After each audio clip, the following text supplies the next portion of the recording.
reset episode. As I said, we will be bringing this towards a close as we're going into the month of March so that we can have other things to talk about. So we have done physical reset, we have done spiritual reset, we did mental reset last week, and today I'll be looking at something that is very similar, which is emotional reset. So today I have some notes. So if you see me looking aside or away from the screen, is not because I don't want to talk to you guys.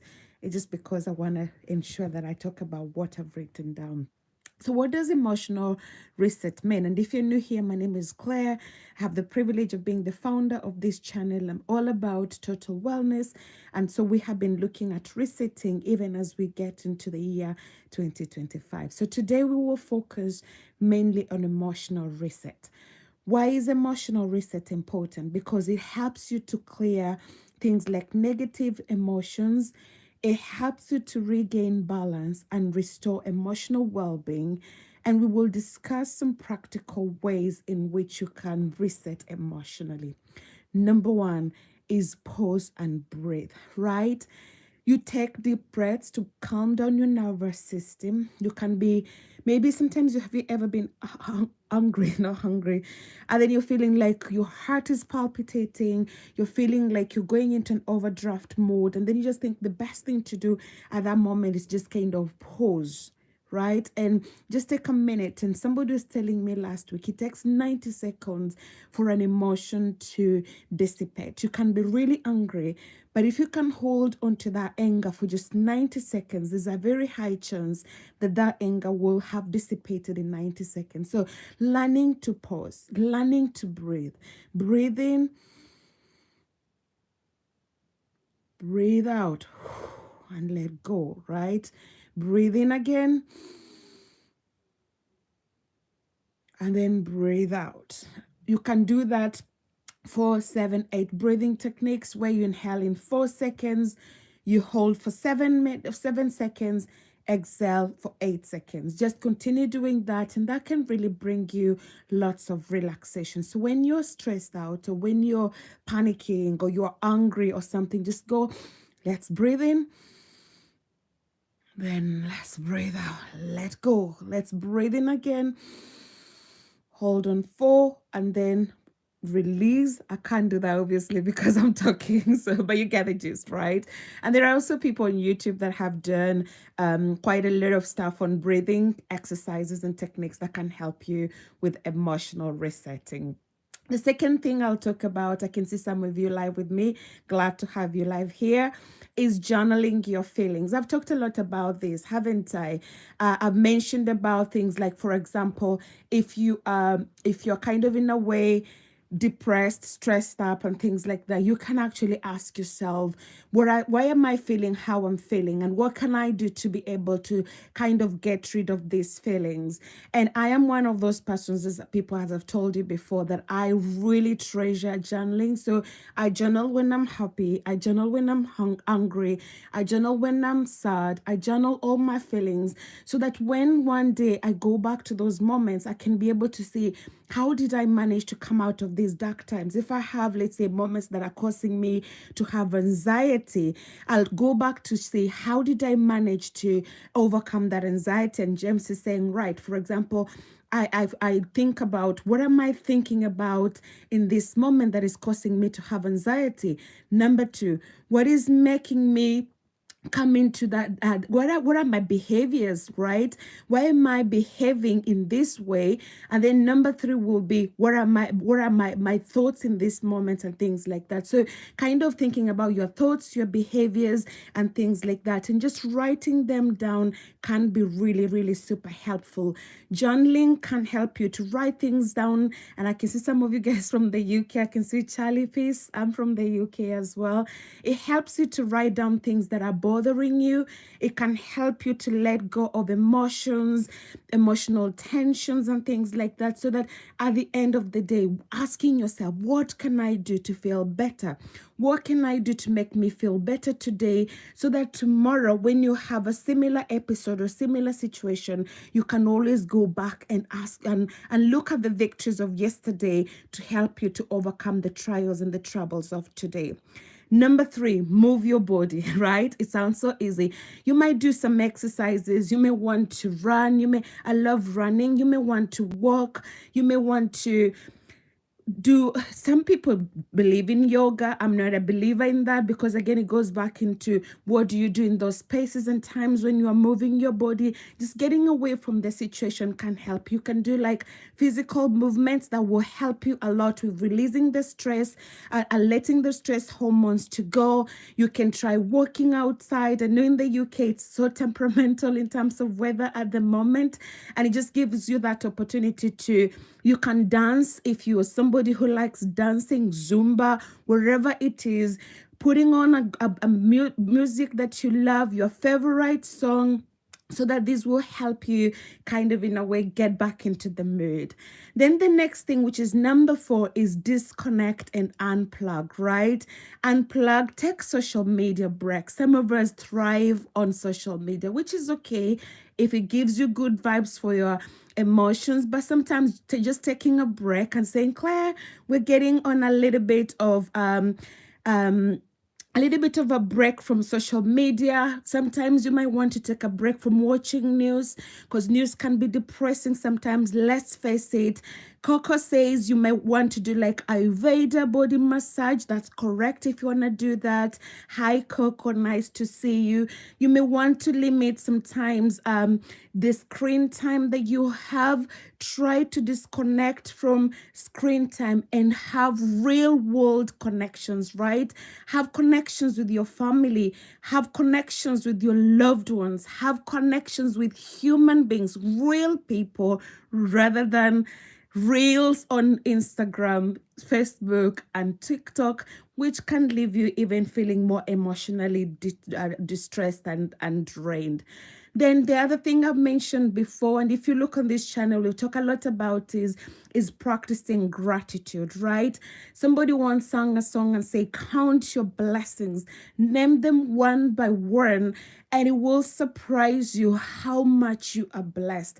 Every single evening, I sit down with my family and we just go through the day and we say, like, we left here in the morning, we have been safe the whole day, we have had food on our table to eat, some even to spare, we have a roof over our head, we have clothes on our bodies. And I can see, Coco, it's good to know that you're an Ayurveda therapist. I'd love to know what that's all about, and I'll check out your channel. If you're doing anything, please do hook me up. I'll really like to check on what you're doing and support you as well. So saying, once you start thinking about that, like sometimes we feel, I don't have this, I don't have that, I don't. If you focus on the things that you do not have, you'll never feel gratitude, even for the things that will have come to you.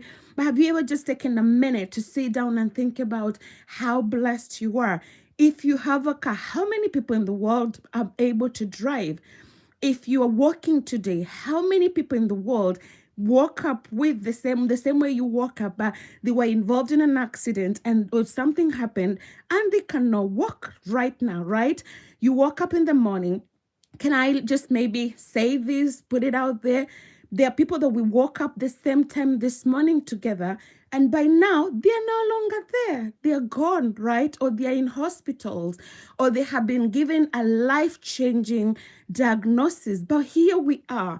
We are able to talk. We are, so like when you start to think about your blessings, like having those shifting onto like things you're grateful for, listing down on a daily basis, maybe even just 3 things. What are these 3 things that today I'm really super grateful for? Gratitude rewires the brain to focus on positivity, and gratitude can make you attract more blessings. You attract what you're grateful for.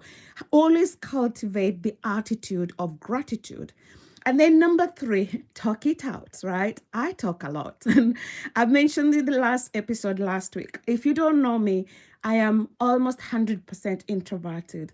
I can sit in a meeting and don't say anything, and I'll be okay with that because that's me. But then I love to talk a lot. When I'm going through a situation, I vent it out, right? I vent it out to a friend, a trusted friend. I've done therapy before. I journal a lot. My thoughts, as I've said that already. And sometimes just saying things loudly vocalizing the issue, vocalizing your emotions, feelings, thoughts, and things like that can be really super, super helpful. And then number 7, do something that brings you joy. If you want to go for Ayurveda body massage, go for a body massage, right? If you want to go to watch a film, if you want to go to a movie, if you want to go to the theater, if you want to go to church, if you want to go wherever you want to go to, do something that makes you happy. For me, my thing that makes me happy is when I'm able just to move away from everyone. I love my family so much, but when I just get an hour away, I'm by myself with my cup of coffee, decaf soy latte, I'm sat down, and just in that process, in that moment by myself, it gives me so much joy. So thinking about what is it that makes you happy? What are the hobbies? Music, be it art, be it food. But if you're eating food, again, do it in moderation, because we will talk about food at some point, obviously, because that's really something that I'm very enthusiastic about. If it is exercise, for me, running helps me quite a lot. If I'm stressed out, I run. Sometimes I run in the morning and I feel the weight of the emotions and I cry them out. And when I come back home, I'm like, we've let go of these emotions and we can move on, right? Just finding those moments, share those moments of joy. It will help you to reset your emotional state.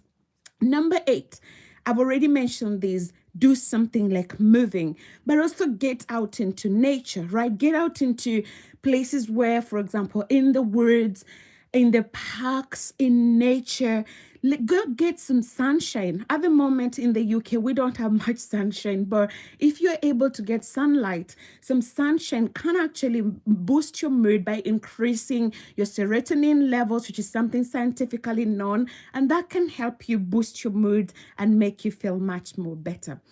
Number 9, practice forgiveness and letting go, right? Somebody once said, unforgiveness is allowing somebody to live in your mind rent free. If I was to allow you to live in my mind, at least you have to pay rent for it, right? If you're not paying rent, why would I allow you into my private property, which is my emotions, which is my mind?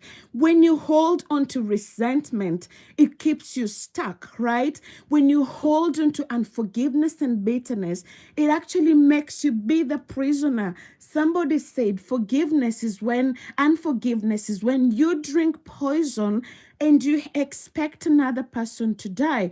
It is you that is being hurt. And sometimes we hold on to hurts from people that don't know they hurt us. They have moved on with their lives. Some of us are holding on to our parents that are died so long time ago. They did stuff that was hurtful, for sure. We don't excuse when an offense is made. Your hurt is not your responsibility. By your healing is your responsibility. You have to get to a point and say, Claire, I've got to let go. I've got to let go of this emotion. I've got to let go of the hurt. It is not serving me well. We don't want to add so much age on our years and things like that, because we are holding on to a lot of baggage. As I said, if somebody has to live on your mind, let them at least pay for that.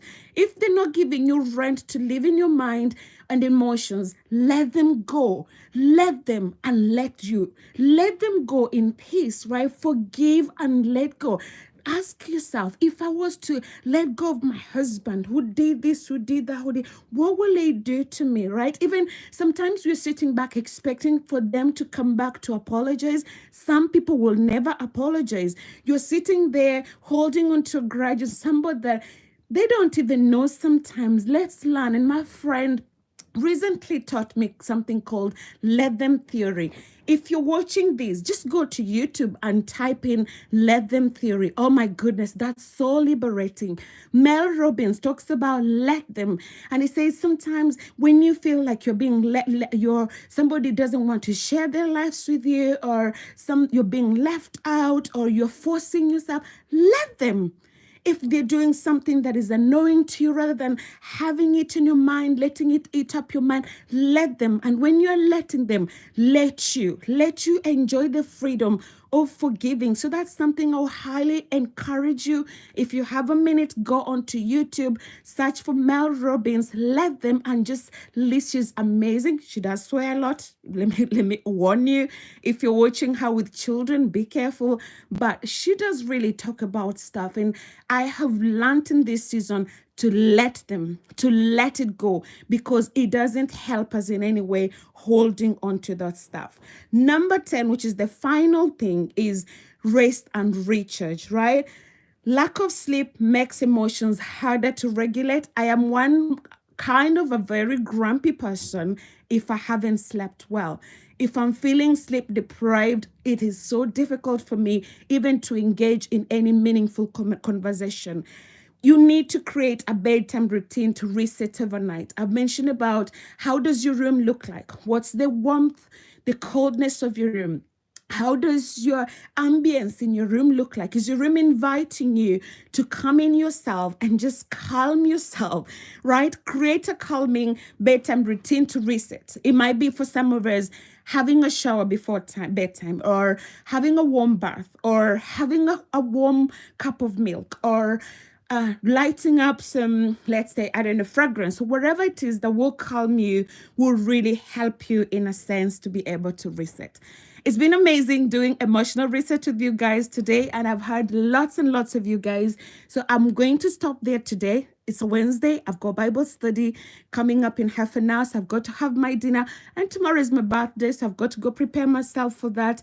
But I'll let you go as I leave you with this. Let them theory. Please go check that out and just learn to let go, learn to forgive, learn to look after emotional well-being, because emotional well-being, mental well-being, spiritual well-being, physical well-being, all these sorts and different types of well-beings can help us reset and be able to look at the year ahead of us, so that at the end of 2025, we can look back and say, thank God I had to reset. I had a reset moment that has meant so much difference in my life. It's been great catching up with you. My name is Claire, as already said. If you haven't done that already, why not click on that like, share, subscribe button? You got a great deal helping this sister of yours. That will help me again know that I'm reaching you guys and how I'm impacting you. Leave me some comments, leave me some feedback. Even if it's negative feedback, I'm more than happy to learn from that, because we learn from each other. Iron sharpens each iron. So sharpen me by telling me some feedback, leaving me some comments, some shares, some likes. Show me some love, as I said, as I go into my birthday tomorrow. That will be fantastic. Otherwise, I pray that you know you're loved, you're celebrated and appreciated. God change the world in a way that only you can do. God bless you. Much love from me. Until next Wednesday, God bless and take care.